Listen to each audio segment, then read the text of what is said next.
이재명 더불어민주당 대표가 국회에서 교섭단체 대표 연설을 했습니다. 이 대표는 자신의 사법 리스크와 관련해 불체포 특권을 포기하겠다고 깜짝 발표했습니다.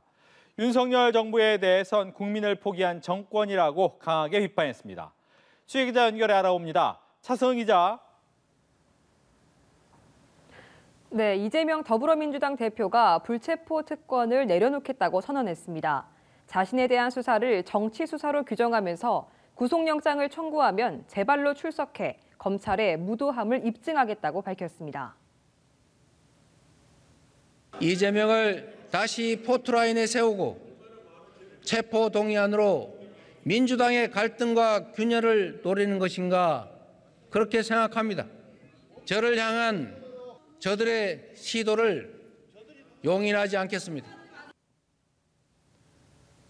정부 여당은 환영의 의사를 표하면서도 실천에 대한 의구심을 남겼는데요.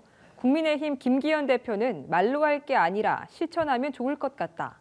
한동훈 법무부 장관도 어떻게 실천할지 잘 모르겠다는 반응을 보였습니다.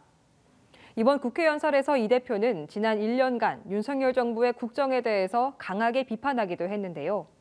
정부가 민생과 경제, 정치, 외교, 안전 모든 것을 포기했다며 윤석열 정부를 국민 포기 정권이라 규정했습니다.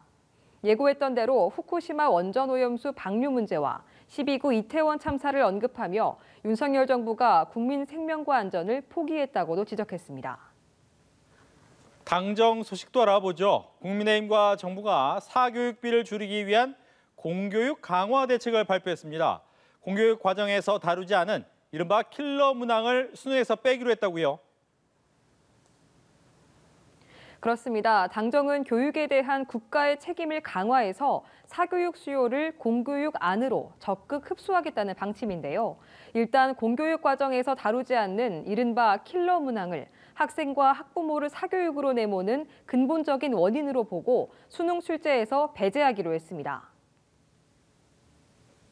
소위 킬러 문항은 시험의 변별력을 높이는 쉬운 방법이나 이는 학생들을 사교육으로 내모는 근본 원인이므로 앞으로 공정한 수능 평가가 되도록 대신 적정 난이도를 확보할 수 있게 출제 기법을 고도화하기로 했습니다. 당정은 다양성과 자율성을 살리기 위해서도 개인별 맞춤 교육도 실현하겠다고 밝혔는데요.